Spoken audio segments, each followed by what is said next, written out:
સુરત શહેરમાં વાવાઝોડું તોકતેની અસર જોવા મળી હતી। સોમવારે સવારથી જ વાદળછાયા વાતાવરણ વચ્ચે વરસાદ શરૂ થયો હતો।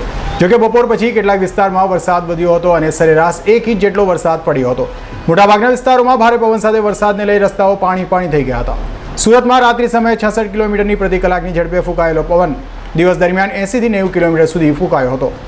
તો વખતે વાવાઝોડાની અસરને પગલે શહેરમાં 47 વર્ષ પછી મે મહિનામાં 1 ઇંચ જેટલો વરસાદ પડવા પામ્યો છે। સુરતમાં તો વખતે વાવાઝોડાને લઈને સોમવારે સવારથી જ વાદળછાયા વાતાવરણ સાથે વરસાદ શરૂ થવા પામ્યો હતો। જોકે બપોર બાદ મેઘરાજાએ ભારે પવન સાથે દસ્તક દીધી હતી। તંત્ર દ્વારા પણ લોકોને 2 દિવસ ઘર બહાર ન નીકળવા અપીલ કરાઈ છે અને તંત્રની અપીલને પણ લોકોએ માની લીધી હોય તેમ ઘરમાં ભરાઈ જવા પામ્યા હતા અને રાત્રિના સમયે ભારે પવન સાથે સુરતમાં વરસાદ પડ્યો છે। ગુજરાતમાં તો વખતે વાવાઝોડું ટકરાતા સુરતમાં પણ રાત્રિના સમયે 66 કિલોમીટર પ્રતિ કલાકની ઝડપે પવન ફૂંકાવા પામ્યો હતો। તો મંગળવારે પણ વહેલી સવારથી જ ભારે વરસાદ વચ્ચે સવારે 80 કિલોમીટર પ્રતિ કલાકની ઝડપે પવન ફૂંકાયો છે। સુરતમાં મંગળવારે દિવસ દરમિયાન 80 થી 90 કિલોમીટર પ્રતિ કલાકે પવન ફૂંકાશે તેમ તંત્ર દ્વારા જણાવાયું છે। આ લોકોને સાંજ સુધી ઘર બહાર ન નીકળવા અપીલ કરાઈ છે। સુરતમાં 24 કલાક કંટ્રોલ રૂમ કાર્યરત થયું હતું, સાથે ફાયરની 36 ટીમો સ્ટેન્ડ બાય રાખવામાં આવી છે અને એનડીઆરએફની ટીમને પણ સતર્ક રહેવા તથા ગામના સરપંચ સહિતના લોકોને વાવાઝોડા દરમિયાન સલામતી માટેના ત્વરિત પગલાં અને રેસ્ક્યુ કામગીરી અંગે સૂચના અપાઈ છે।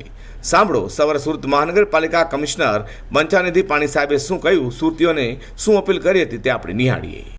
अभी जो साइक्लोन का टेल एंड है वो सूरत के आजू बाजू के विस्तार से क्रॉस कर रहा है, वेस्ट से ईस्ट के तरफ आ रहा है। तो इसीलिए अभी जो हेवी विंड है हमने सुबह 6 बजे एक्सपीरियंस किया 90 किलोमीटर पर आवर का विंड स्पीड और अभी नेक्स्ट 12 आवर्स तक heavy to very heavy rainfall होने की संभावना है।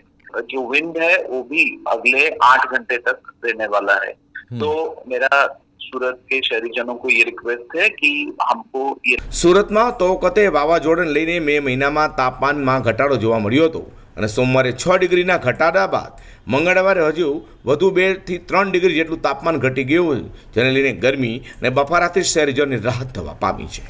અઝર કુરશી સાથે પ્રકાશવાળા, G10 ન્યૂઝ।